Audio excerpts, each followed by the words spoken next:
Hey guys, I'm here with just a quick little tutorial on how to actually make this page, this little background. This was just a little page that I created for my Instagram book, and I got a lot of requests on how I did it. So what I'm going to create may not be exactly the same, but it's going to be pretty much the same technique. So what I started with was just a white sheet of paper. Since my book is 8.5 by 11, that's what mine is. That's what I cut mine down to. So what we're going to be using for this, what I used anyways, are these Liquitex paints. If you don't have Liquitex, acrylic paint will work just fine. I just really like these paints. They're permanent, water resistant, and flexible when dry, and they're just awesome paints, and they're really not that expensive. So we're going to be using these colors. We've got neutral gray, bright aqua, and titanium white. And then, I haven't used this in forever, but this is the It's So Easy We Are Memory Keepers stamper thing. And you can change out the heads. And we are going to be using the sewing stitch one that looks like this. You guys can see that. So we're going to be using that. And then we're going to be using a micron, really in any point. This one's a little bit thicker because I can't find my other ones. And then you can either use distress paints or distress stains. I have the picket fence, the mustard, and the picked raspberry. So that is what I use. So the first thing I literally did, I did not want to jump out or get out my sewing machine. So I wanted to create kind of like a fake stitch, so to speak. So what I started doing was just kind of like scribbling, like this. And then I kind of went in and did a little bit of back and forth, just to give it a bit of a messier look. And then I took it this way. So we're doing like an L shaped here. Like I said, this may not look exactly the same, but try and do it as similar as possible. So that's what I did with the micron. Then I went ahead and took this little stitching thing that I had showed you guys, and I just went on it. And some you want to do lightly, and some do a little bit darker. And then we're going to get busy with some paint. So I always paint with my fingers. I don't really like to use a brush too often if I can help it. And you kind of just go and, just get messy with it, so to speak. Just kind of use your finger.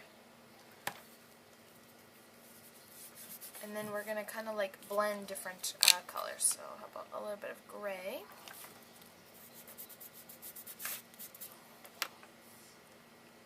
I just feel like when you use your finger, they blend so nice, and I really like that.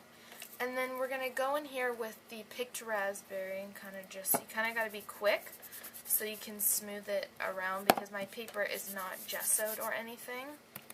Move that in there. So as long as you're quick with it, you can move it around a bit. And then we're going to go in with the distress paint, and these will move a little bit better because you have a little bit more dry time. It's not as quick. And then again, just blend them. And my paint's rubbing off a little bit. This isn't the best paper, and I'm totally okay with that. And then again, just going to go in here and blend some more. And you can really add more or less of any of these colors. And I usually like to go in and just add a little bit of white. And then I'm going to go back and add more blue, because this blue is like my fave.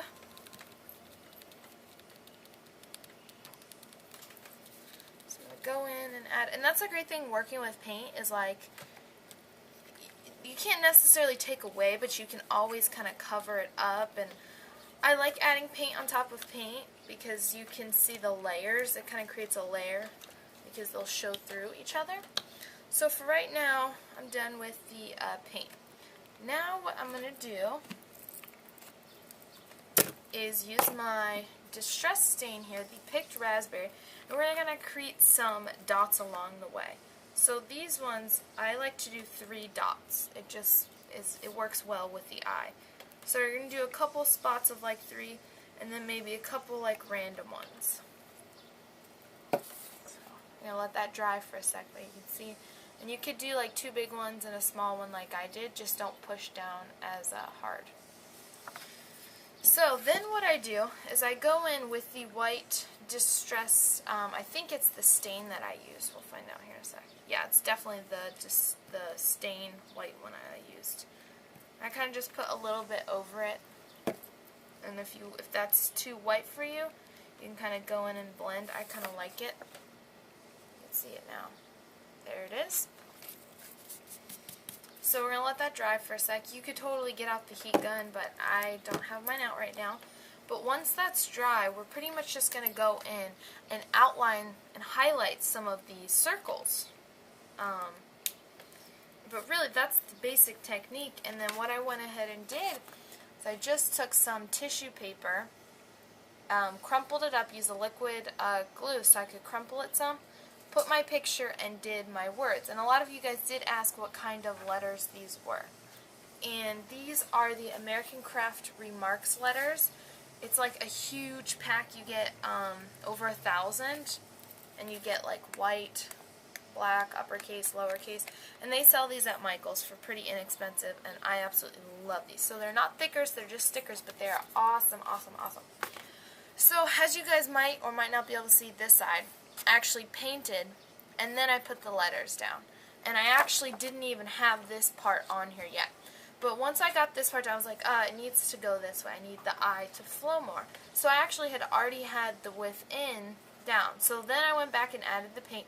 And I actually like this better because you can kind of see a little bit of white around the letters, which made them stand out a little bit more because I took the paint and rubbed it over them. As with this one, you just see more background, which is fine. I think they're both cool, but I really like this one a little bit more. So if you want that effect, put the letters down first and then go in and add your color, because the paint will pretty much wipe off these letters pretty well. So let's hope this is dry enough. We're just going to go in and kind of highlight. And I just do like messy circles, not even like a full circle sometimes. And sometimes, you know, you might want to do a little bit more.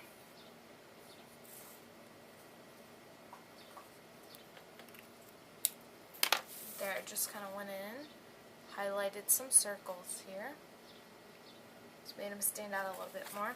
And really, that's all you do. And then I did add a little bit of yellow paint splatter in this white space up here, but not much. And what I used for that is the Heidi Swap Color Shine and Mustard. And I just take this, open it on up, and splatter. And that's it. And that's all I did for this layout. It was really simple and fun. So you guys could do this on a card, a tag. You could do it on a layout as well if you feel like getting a little bit more artsy and messy. I love when things are not perfect. When they're not perfect, they're perfect to me. So it only took a few simple steps and a few products. So I hope you guys try this out. Have a great day.